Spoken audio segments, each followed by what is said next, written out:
भक्ति की शक्ति चैनल में आप सभी का स्वागत है। आज हम दुर्गा सप्तशती के 5वें, 6ठे और 7वें अध्याय का पाठ करेंगे।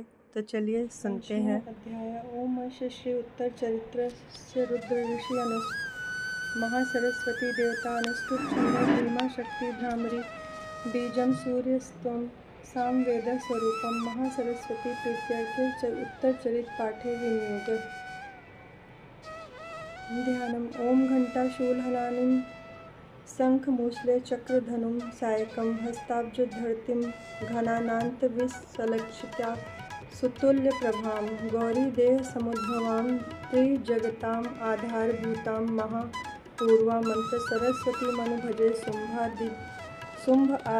शुंभादि दैत्य दर्दिनीं। ओम क्लीं। ऋषि कहते हैं, पूर्व काल में शुंभ और निशुंभ नामक असुरों ने अपने बल के घमंड में आकर सचीपति इंद्र के हाथ से तीनों लोकों का राज्य और यज्ञ भाग छीन लिया। वे ही दोनों सूर्य चंद्रमा कुबेर यम और वरुण के अधिकार का भी उपयोग करने लगे। वायु और अग्नि का कार्य भी वे ही करने लगे। उन दोनों ने सब देवताओं को अपमानित, राज्य भ्रष्ट, पराजित तथा अधिकारहीन करके स्वर्ग से निकाल दिया। उन दोनों महान असुरों से तिरस्कृत देवताओं ने अपराजिता देवी का स्मरण किया और सोचा, जगदम्बा ने हम लोगों को वर दिया था कि आपत्ति काल में स्मरण करने पर हम सब तुम्हारी आपत्तियों का नाश कर दूंगी।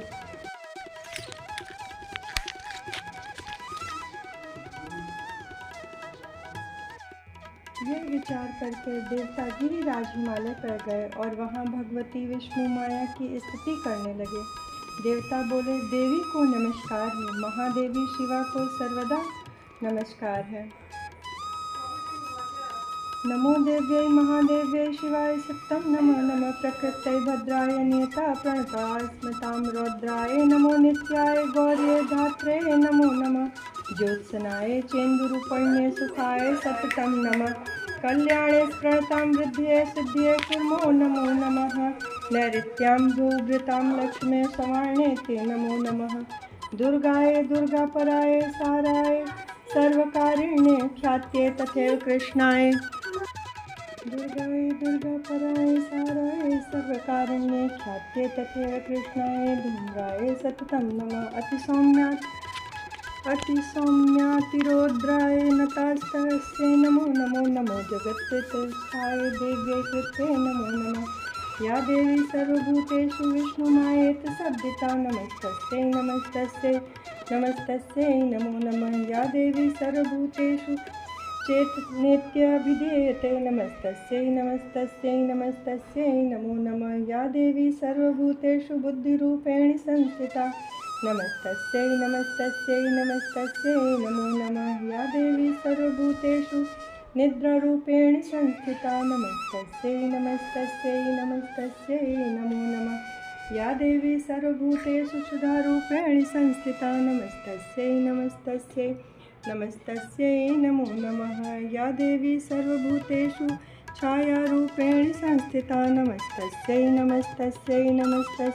नमो नमः या देवी सर्वभूतेषु शक्तिरूपेण संस्थिता नमस्तस्यै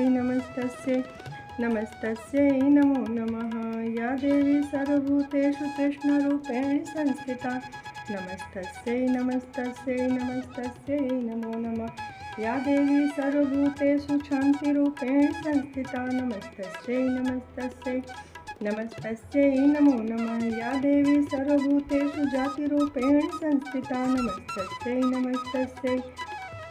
नमस्तस्यै नमो नमः या देवी सर्वभूतेषु लज्जारूपेण संस्थिता नमस्तस्यै नमो नमः या देवी सर्वभूतेषु शान्तिरूपेण संस्थिता नमस्तस्यै नमो नमः या देवी सर्वभूतेषु श्रद्धारूपेण संस्थिता नमस्तस्यै नमो नमः या देवी सर्वभूतेषु कान्तिरूपेण संस्थिता नमस्तस्यै नमो नमः या देवी सर्वभूतेषु लक्ष्मीरूपेण संस्थिता नमस्तस्यै नमस्तस्यै नमस्तस्यै नमो नमः। या देवी सर्वभूतेषु वृत्तिरूपेण संस्थिता नमस्तस्यै नमस्तस्यै नमस्तस्यै नमो नमः। या देवी सर्वभूतेषु स्मृतिरूपेण संस्थिता नमस्तस्यै नमस्तस्यै नमस्तस्यै नमो नमः। या देवी सर्वभूतेषु दयारूपेण संस्थिता नमस्तस्यै नमस्तस्यै नमस्तस्यै नमो नमः। या देवी सर्वभूतेषु तुष्टिरूपेण संस्थिता नमस्तस्यै नमस्तस्यै नमस्तस्यै नमो नमः।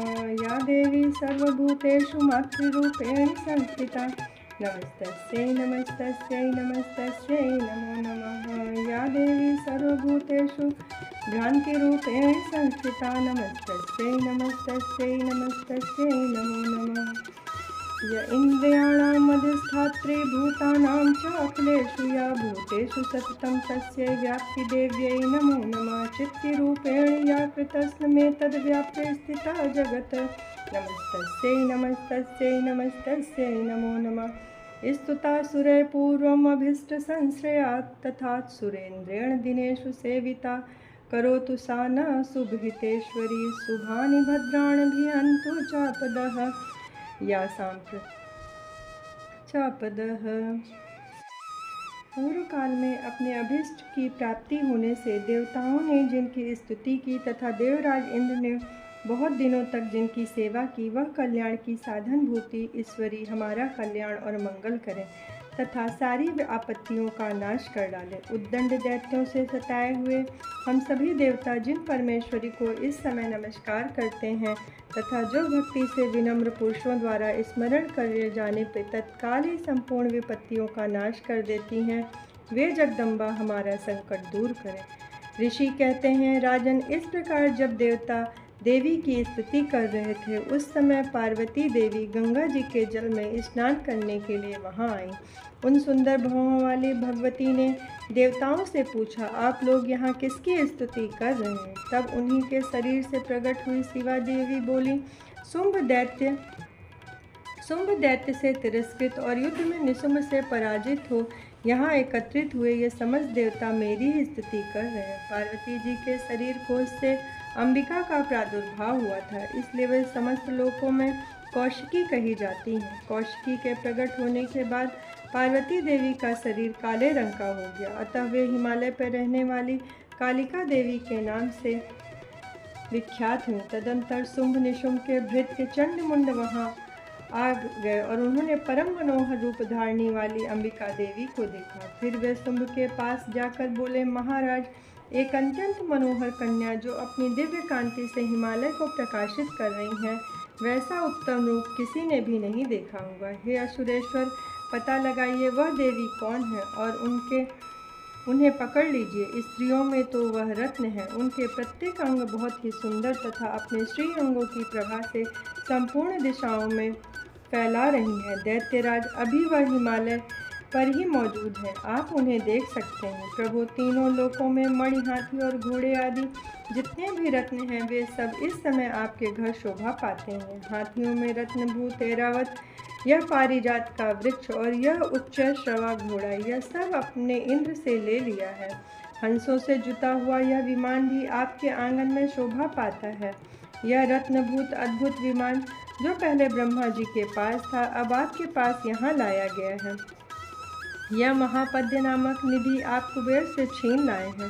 समुद्र ने भी आपको किंजलिनी नाम की माला भेंट की, जो केसरों से सुशोभित है और जिसके कमल कभी कुमलाते नहीं। सुवर्ण की वर्षा करने वाले वरुण का छत्र भी आपके घर में शोभा पाता है तथा यह ज्येष्ठ रथ जो पहले प्रजापति के अधिकार में था, आपके पास मौजूद है। हे दैत्येश्वर, मृत्यु की उत्क्रांतिदा नाम वाली शक्ति भी आपने छीन ली है तथा वरुण के पास से समुद्र में होने वाले सब प्रकार के रत्न आपके भाई निशुंभ के अधिकार में हैं।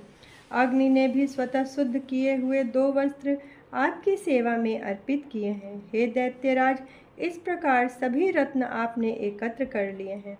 फिर जो यह स्त्रियों में रत्न रूप कल्याणमयी देवी हैं, इन्हें क्यों नहीं आपने अधिकार में कर लेते हैं।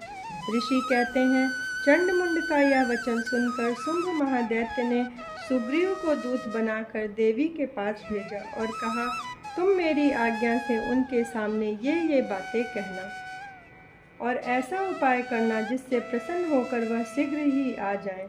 वह दूत पर्वत के अत्यंत रमणीय प्रदेश में जहाँ देवी मौजूद थीं और मधुर वाणी में कोमल वचन बोला। दूत बोला, हे देवी, दैत्यराज शुंभ इस समय तीनों लोकों के परमेश्वर हैं। मैं उन्हीं का भेजा हुआ दूत हूँ और यहाँ आपके पास आया हूँ। उनकी आज्ञा सब देवता एक स्वर में मानते हैं, कोई उनका उल्लंघन नहीं करता है। वे सभी संपूर्ण देवताओं को परास्त कर चुके हैं। उन्होंने आपके लिए जो संदेश दिया है उसे सुनो। संपूर्ण त्रिलोकी मेरे अधिकार में है। संपूर्ण देवता भी मेरी आज्ञा के अधीन चलते हैं। संपूर्ण यज्ञ भाग को मैं ही पृथक पृथक भोगता हूँ। तीनों लोकों में जितने श्रेष्ठ रत्न हैं वे सब मेरे अधिकार में हैं। देवराज इंद्र का वाहन ऐरावत जो हाथियों में रत्न के समान है, मैंने छीन लिया है। क्षीर सागर का मंथन करने से जो अश्व रत्न उच्च श्रवा प्रकट हुआ था, उसे देवों ने मेरे पैर पे पड़कर समर्पित किया है। हे सुंदरी, उनके सिवा और भी जितने रत्नभूत पदार्थ देवताओं, गंधर्वों और नागों के पास थे, वे सब मेरे पास ही आ गए हैं। देवी, तुम्हें संसार की स्त्रियों में हे देवी, हम लोग तुम्हें संसार की स्त्रियों में रत्न मानते हैं, अतः तुम भी हमारे पास आ जाओ, क्योंकि रत्नों का उपभोग करने वाले हम ही हैं। हे चंचल कटाक्षों वाली सुंदरी, आप मेरे या मेरे भाई महापराक्रम निशुंभ की सेवा में आ जाओ, क्योंकि आप रत्न स्वरूपा हो। मेरा वरण करने से तुम्हें तुलना रहित महान ऐश्वर्य की प्राप्ति होगी।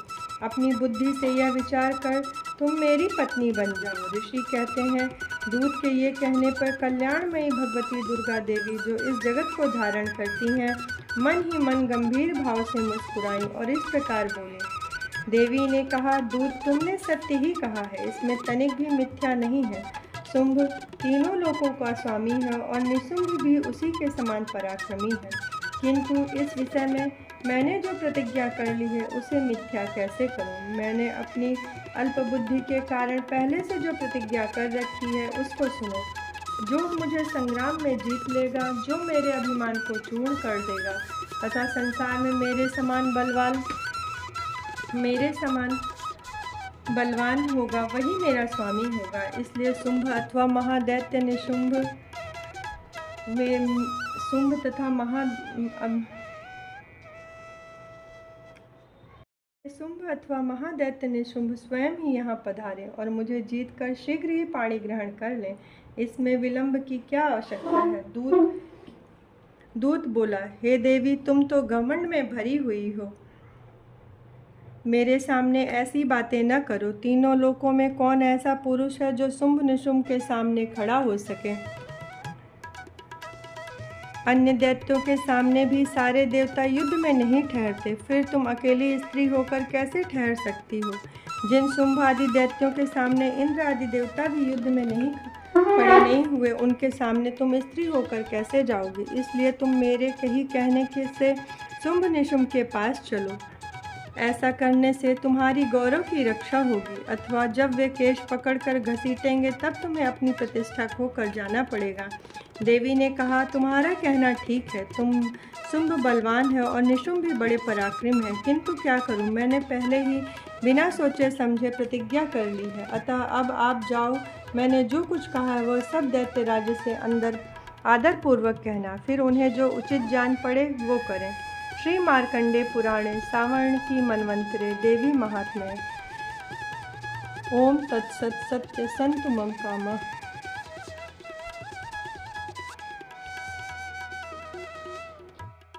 षष्ठो अध्याय ध्यानम्। ओम नागाधीश्वर विष्टराम फणि फणोत्तर सौरत्नावली भाष्वदेह लताम दिवाकर निभाम नेत्रत्रयोद्भषताम माला कुंभ कपाल नीरज कराम चंद्रार्धचूड़ाम पराम सर्वेगेश्वर भैरवांक निलयाम पद्मावती चिंते।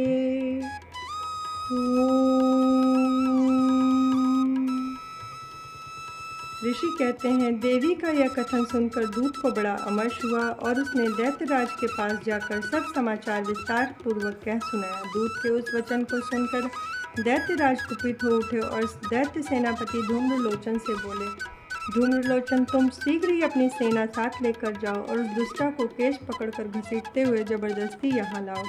उसकी रक्षा करने के लिए यदि कोई दूसरा खड़ा हो तो वह देवता, यक्ष अथवा गंधर्व कोई भी क्यों न हो, उसे अवश्य मार डालना। ऋषि कहते हैं, शुंभ के इस प्रकार आज्ञा देने पर धूम्रलोचन दैत्य 60,000 असुरों को सेना साथ लेकर वहां से चल दिया। वहां पहुंचकर उसने हिमालय पर रहने वाली देवी को देखा और ललकार कर कहा, अरे तू शुंभ निशुंभ के पास चल। यदि इस समय प्रसन्नतापूर्वक मेरे स्वामी के समीप नहीं चलेगी तो मैं बलपूर्वक झोटा पकड़कर घसीटते हुए तुझे ले चलूँगा। देवी बोली, तुम्हें दैत्यों के राजा ने भेजा है, तुम स्वयं भी बलवान हो और तुम्हारे पास विशाल सेना भी है। ऐसी दशा में यदि मुझे बलपूर्वक ले चलोगे तो तुम्हारे पास विशाल ऐसी दशा में तुम बलपूर्वक ले चलोगे तो मैं तुम्हारा क्या कर सकती हूँ। ऋषि कहते हैं, देवी के ये कहने पे असुर धूम्रलोचन उनकी ओर दौड़ा। तब अंबिका ने हुम शब्द के उच्चारण मात्र से उसको भस्म कर दिया। फिर तो क्रोध में भरी हुई दैत्यों की विशाल सेना और अंबिका ने एक दूसरे पर तीखे सहायकों, शक्तियों तथा फरसों की वर्षा प्रारंभ की। इतने में ही देवी का वाहन सिंह क्रोध में भरकर भयंकर गर्जन करके गर्दन के बालों को हिलाता हुआ असुरों की सेना में कूद पड़ा। उसने कुछ दैत्यों को पंजों की मार से, कितनों को अपने जबड़ों की मार से और कितनों ही महादैत्यों को पटक कर ओठ की डाढ़ों से घायल कर डाला। उस सिंह ने अपने नखों से कितनों के पेट फाड़ डाले और थप्पड़ मारकर कितनों के सिर धड़ से अलग कर दिए, कितनों की भुजाएं और मस्तक काट डाले तथा अपने गर्दन के बाल हिलाते हुए उसने दूसरे दैत्यों के पेट फाड़कर उनका रक्त चूस लिया। अत्यंत क्रोध में भरे हुए देवी के वाहन उस महाबली सिंह ने क्षण भर में ही असुरों की सारी सेना का संहार कर दिया। शुंभ ने जब सुना कि देवी ने धूम्रलोचन असुर को मार डाला तथा उसके सिंह ने सारी सेना का सफाया कर डाला, तब उस दैत्य को बड़ा ही क्रोध हुआ। उसका ओठ कांपने लगा और उसने चंड और मुंड नामक 2 महादैत्यों को आज्ञा दी, हे चंड और मुंड, तुम लोग बहुत सी सेना लेकर वहां जाओ और उन देवी के बाल को पकड़कर अथवा उन्हें बांधकर शीघ्र ही यहाँ ले आओ। यदि इस प्रकार उन्हें लाने में तुम्हें संदेह हो तो युद्ध में सब प्रकार के अस्त्र शस्त्रों का तथा समस्त आसुरी सेना का प्रयोग करके उनकी हत्या कर देना। उन दुष्टा की हत्या होने तथा सिंह के मारे जाने पर उन अंबिका को बांधकर साथ ही शीघ्र लौट आना। श्री मार्कंडेय पुराण सावर्णिक मनवंतरे देवी महात्म्य शुंभ निशुंभ धूम्रलोचन नाम। ओम तत्सत। सत्य संतु मम कामः। देवी महात्म्य। सप्तमो अध्याय। ओम ध्यायेयं रत्नपीठे शुककलपठितं शृण्वतीं श्यामलांगीं नैष्टिकांगीं सरोजे शशि सकलधरां वल्कीं वादयन्तीं कन्धारबद्धमालां नियमितविलसच्चोलिकां रक्तवस्त्रां मातङ्गी शङ्खपात्रां मधुरमधुमदां चित्रकोद्भासविशलाम्।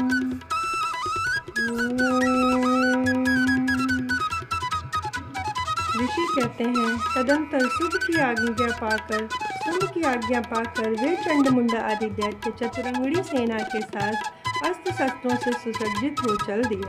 फिर गिरिराज हिमालय के सुवर्ण में ऊंचे शिखर पर पहुंचकर उन्होंने सिंह पर बैठी हुई देवी को देखा। वे मंद मंद मुस्कुरा रही थीं। उन्हें देखकर दैत्य लोग तत्परता से पकड़ने का उद्योग करने लगे। किसी ने धनुष तान लिया, किसी ने तलवार संभाली और कुछ लोग देवी के पास आकर खड़े हो गए। तब अंबिका ने उन शत्रुओं के प्रति बड़ा क्रोध किया। उस समय क्रोध के कारण उनका मुख काला पड़ गया, ललाट में भौहें टेढ़ी हो गई और वहां से तुरंत विकराल मुखी काली प्रकट हुई, जो तलवार और पाश लिए हुई थी। विचित्र खड्गवांग धारण किए और चीते के चर्म की साड़ी पहन नरमुंडों की माला से विभूषित उनके शरीर का मांस सूख गया था। केवल हड्डियों का ढांचा था, जिससे वे अत्यंत भयंकर जान पड़ती थी। उनका मुख बहुत ही विशाल था, जीभ लपलपाने के कारण वे डरावनी प्रतीत होती थी। उनकी आंखें भीतर को धसी हुई और लाल थीं। वे अपनी भयंकर गर्जना से संपूर्ण दिशाओं को गुजार रही थी। बड़े बड़े दैत्यों का वध करती हुई वे कालिका देवी बड़े वेग से दैत्यों की उस सेना पर टूट पड़ी और उन सब का भक्षण करने लगी। वे पार्श्वरक्षकों, अंकुशधारी महावतों, योद्धाओं और घंटा सहित कितने ही हाथियों को एक ही हाथ से पकड़कर मुंह में डाल लेती थी। इस प्रकार घोड़े, रथ और सारथी के साथ रथी सैनिकों को मुंह में डालकर वे उन्हें बड़े भयानक रूप से चबा डालती थी। किसी के बाल पकड़ती, किसी का गला दबाती, किसी को पैरों से कुचल डालती और किसी की छाती को धक्के से मारकर गिरा डालती। वे असुरों के छोड़े हुए बड़े बड़े अस्त्र शस्त्र मुँह से पकड़ लेती और रोष में भरकर उनको दांतों से पीस डालती।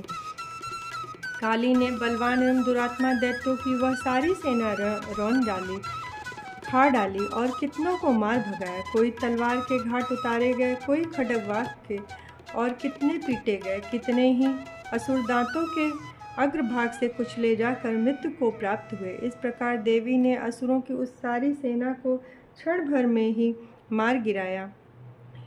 यह देख चंड उन अत्यंत भयानक काली देवी की ओर दौड़ा। यह महादैत्य मुंड ने भी अत्यंत भयंकर बाणों की वर्षा से तथा हजारों बार चलाए हुए चक्रों से उन भयानक नेत्रों वाली देवी को आच्छादित कर दिया।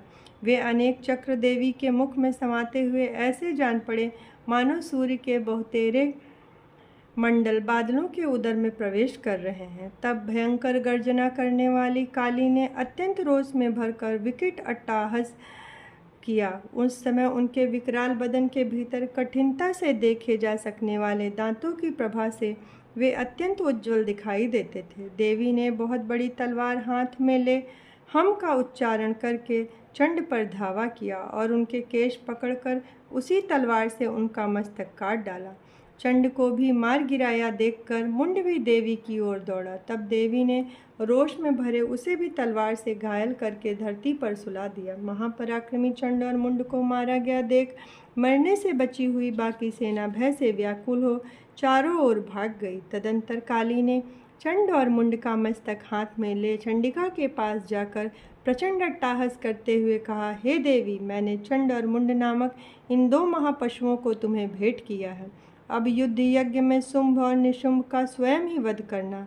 ऋषि कहते हैं, यहाँ लाए हुए उन चंड मुंड नामक महादैत्यों को देखकर कल्याणमयी चंडी ने काली से मधुर वाणी में कहा, हे देवी, तुम चंड और मुंड को लेकर मेरे पास आई हो, इसलिए संसार में तुम्हें चामुंडा के नाम से तुम्हारी ख्याति होगी। श्री मार्कंडे पुराण देवी महात्म्य। ओम तत्सत। सत्य संतु मम कामा। जय आदिशक्ति जगत जननी माँ जगदम्बा की जय। इस प्रकार 7वां अध्याय समाप्त हुआ। हमारे चैनल को सब्सक्राइब करिए, लाइक करिए। धन्यवाद।